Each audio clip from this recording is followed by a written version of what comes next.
Have K2's Tier 4 from No Quarter Sue the Savage Beast. Had to swap out a unit of Blood Pack for a min unit of Blood Pack for a min unit of Tharn Ravagers. I normally run 2 Blood Pack. I'm 2 points short here because I forgot to pull out the Stonekeeper that I normally play with, and the Blood Pack is 1 point more than the Ravager, so I would have put a Gallows Groves in here to make the point difference up, but we'll just go with what I did. Alright, for my army list, I had 3 Butcher, I had a Wardog, I had Beast 09, I had a Kodiak for my battle group, and I had a full unit of Man-o-War. I had some Doom Reavers with their UA. I had a full unit of Iron Fang Pikemen plus their UA. I had Fenris, and I had the Kovnik.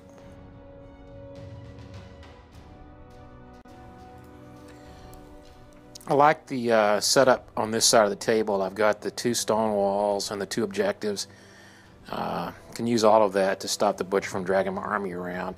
With that in mind, I'm going to put my army a little bit shaded to my left so that they can take advantage of this wall on the end of the zone. Whenever I advance deploy, I'm going to try to put the stones in the advance deploy Tharn Ravagers so that they can the stones will block the gap between the 2 walls, and the Ravagers will spread out at a diagonal across the board. Alright, so basically what I'm doing here is I'm basically setting up Pikemen for that one side, so hoping that they can hold that one side and possibly deal some damage or trouble.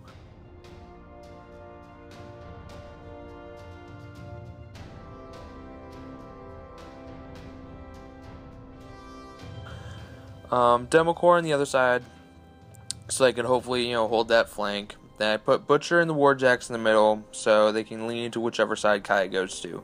So basically, this list I kind of geared it towards basically delivery system for Butcher.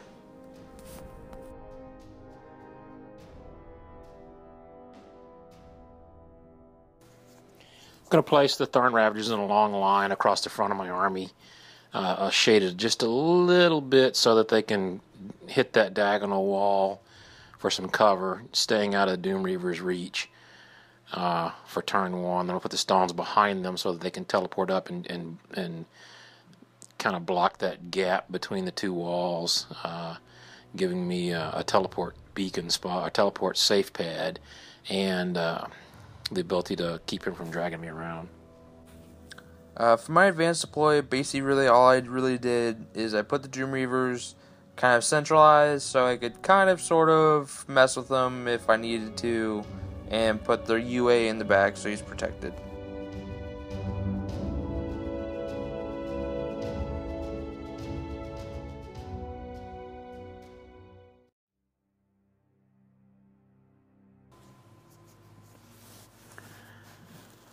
Well, here goes. I'm going to move the Tharn Ravagers up, as I said, trying to stay behind terrain as best I can to not take a charge before I can deliver a charge. I'm going to spread these heart tokens around. They're going to be a pain. I might just stack them up later. Stones are going to go to block this gap and give me a teleport pad that I can send out my Warpwolves. I'm going to put both Warpwolves inside the stone so I can choose which one I want to teleport. On turn 1, my army has Prowl, or has Concealment and Tree Walker. There are no forests on this map. But the Concealment will help a little bit. I don't think he doesn't have much shooting in his army. Laris is going to hop over the wall there, run Gorax up, run the Winter Argus up. This is all in preparation for a turn 2 likely feat. I got a feeling he's going to jam me up, at least with the Doom Reavers, and I want to make sure that I can kill whatever's behind the Doom Reavers with the stones, teleporting the Stalker into there with Forced Evolution up. I just put Forced Evolution up on him, and Shadow Pack up on Kaya, and then I'll feed them back to her behind that wall that's to her left.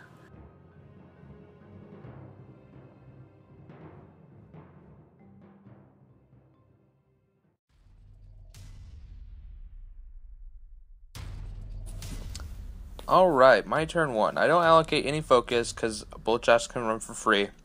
My Doom Reavers decide to run up, praying that they are a good enough meat shield for now and hoping I can pass some tough checks next turn, that I'll be able to charge in with enough to do enough damage. But you see both jacks run up. Fenris kind of runs up behind, kind of being, hey, I'm kind of there, but, you know, I'm going to be far enough away that you can't get to me kind of threat. The Demo Corps are basically just going to run far enough to where basically if he tries to commit to the zone, basically they will be able to somewhat counterattack. Then same with the Pikemen. Pikemen basically run and try to be like, oh, hey, you know, we're here. Don't get too close to us. The Kovnik basically just runs. Butcher ends up energizing, and then he just walks up, and yeah, that's basically about it. Then Wardog just runs up right behind him and says, hey, how you doing? And lastly, I put Silence of Death on Beast 09. Well, his army came forward pretty darn far. I am going to do the feat turn this turn. Just got to figure out exactly how I'm going to do it. These heart tokens on my guys, I'm going to use them, every one that I can use, because I don't think they'll get a second chance to use them now. So move this guy up to try to whack the guy in front of him without getting free struck from the guys all around him. He jammed me pretty good with these Doom Reavers. Had to back him up because he would give him a free strike if I didn't. It's going to be... I'm just going to stack all these tokens up and use them as they go. Let's see what these guys can do.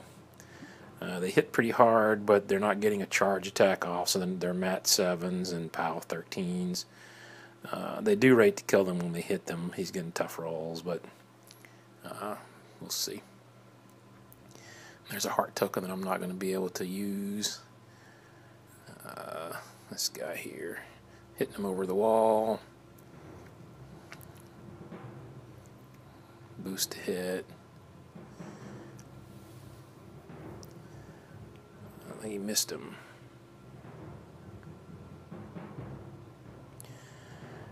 Got him, but he fell toughed up.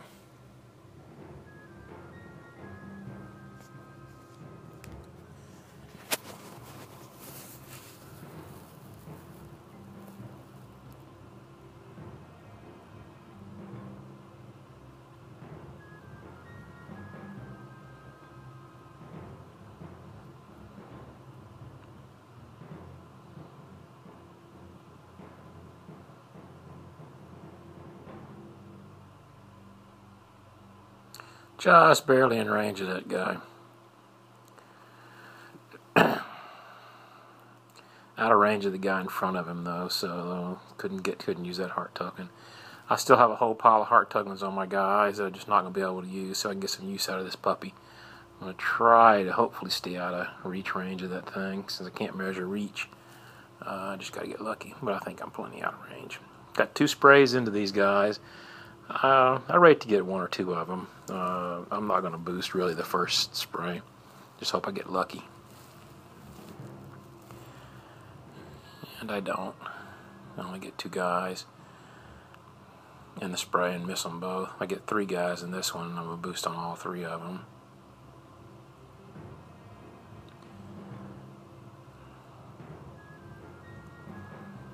Check to see he didn't think about that at first, but yeah, I was lucky and he was in the control range.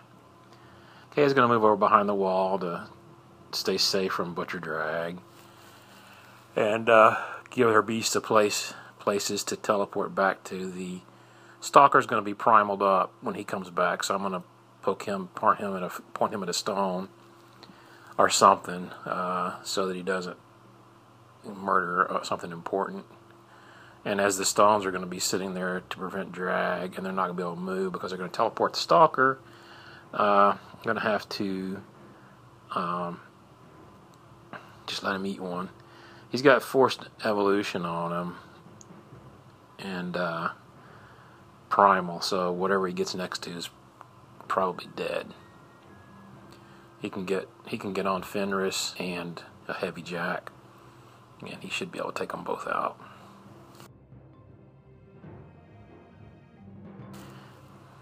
And he's doing some dirt. Knocked Fenris off his horse with a claw at dice +4, I think it was. Now he's dealing dirt to the jack. Jack ain't liking it.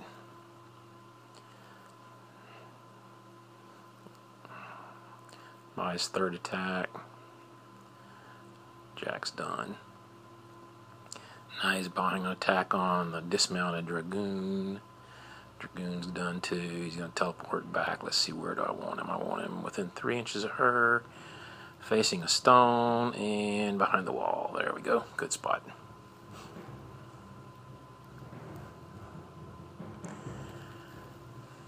Laris needs to get out of there because that's a bad place to be.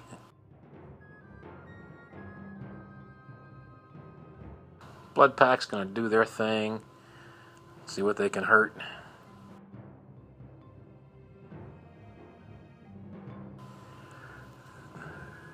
That was a good roll. Got lucky there. Boost the damage. He's done. I'm going to save the heart tokens just in case I get a shot off at Butcher next turn, because these guys can put a hurting on Butcher if they get shots into him at POW 13 boosted. Run those Ravagers around the building as a distraction, or if he ignores them, some sort of flank attack maybe. Pureblood's going to come hide behind the wall to set up for retaliation from my opponent's turn, and we're good to go.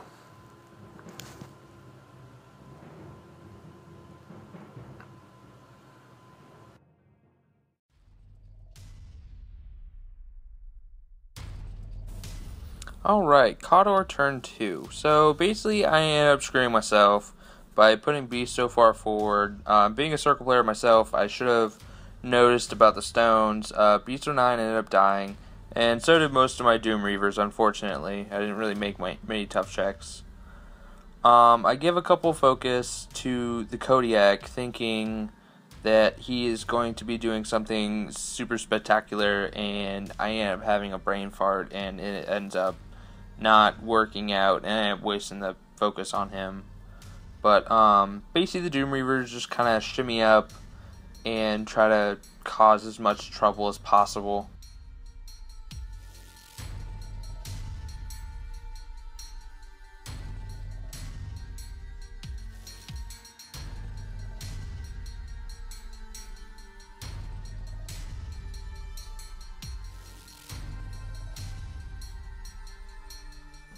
The Pikemen end up going, they end up getting the charge order, and they also mini-feat this turn. If you don't know their mini-feat, basically at the end of their activation, or at the end of their combat action, they get to move 6 inches and perform the shield wall order.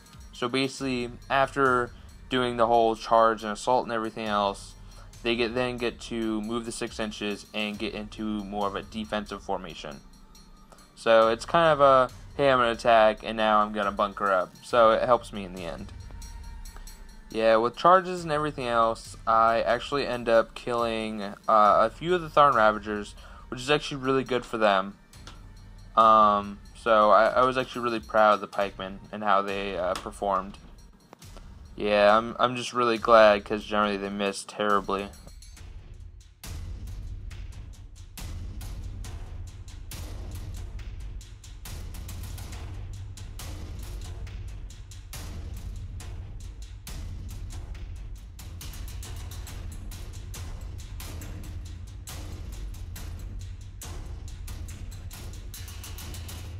And now here's where I finally decide where they're actually going to move. I try to move them up till they all get the shield wall bonus, but to where they're somewhat in the way for his next turn. and also to where I'm somewhat tying up his forces. I end up kind of messing up the way I place stuff. I think I should have placed things differently in the end. I think the two that are next, I should have moved the second guy to engage the Winter Argus. Ends up biting me in the butt later on, but oh well.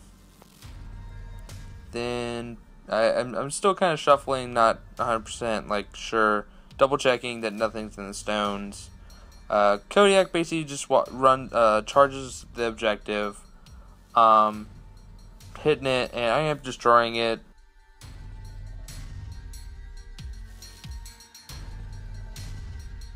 The Kovnik ends up charging the Winter Argus, making it to where he's just within his 2 inches, to where let me in the area. I am doing quite a bit of damage, but I am rolling the wrong spiral, so I am not knocking out anything. I am just doing a lot of damage to his body and his spirit. Then Butcher ends up activating. He just kind of like walks up, and the Argus is behind him. I am energizing to where I can turn the Kodiak to where I don't have to worry about any back strikes. And he kind of energizers and just kind of gets a little bit closer. And I put the dog behind him for his defense bonus. And the Demo Corps decide to get the charge order and try to kill some Tharn Ravagers. I am getting 3 valid charges, and the last one just kind of just like leaps over the wall. They all end up doing backswing, and I am killing, the one other unit over there at the top of the screen, and then 2 down here at the bottom of the screen. And I was actually very proud of what they did.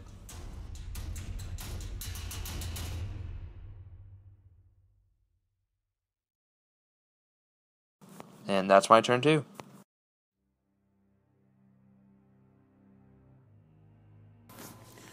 Well, I think my opponent left me an opening. The guard dog is a little too close to Butcher. He should be a little bit further back so he can get counter charges off. But other than that, if I can get the Winter Argus on the Butcher, I can probably get Laris up next, close enough to him. Now there he goes, and my opponent's taunting me, telling me to bring it. So we'll see what we can do. I'm going to start over on the side over here and clear out some lines of sight from my blood pack to get shots on the Butcher. I got 3 of them sitting with boosting tokens, and I'm just going to try to get lucky and hit him and then boost the damage. He's only got 2 focus, I believe. So here we go. Let's see how many we can get line of sight on.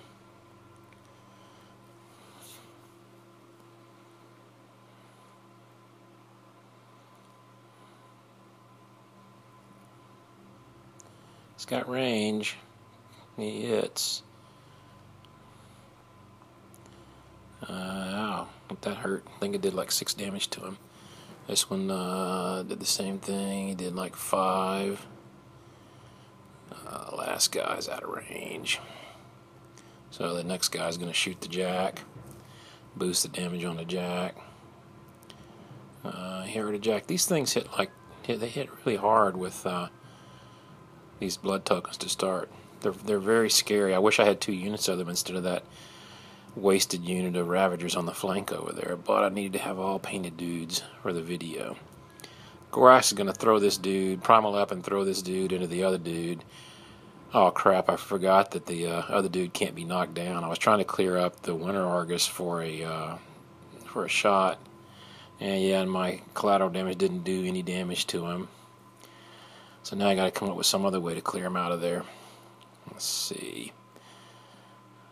I guess the Pureblood can try. Laris is just going to run around over here and take some free strikes.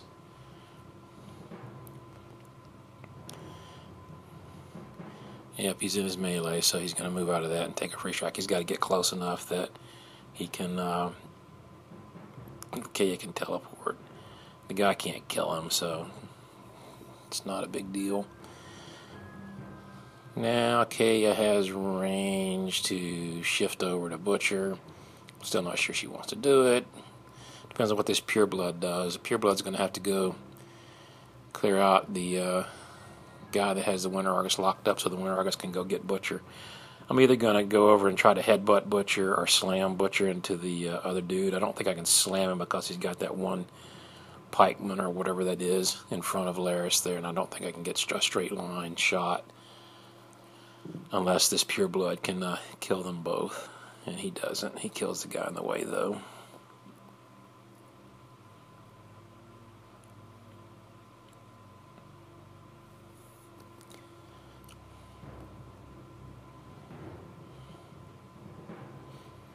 Just gets one.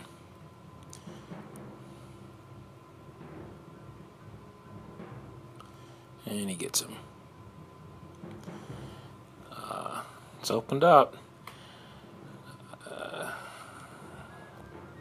Measure my control area. I'm pretty sure that that's in range. Chris says yeah that it is, so I'm starting to boost.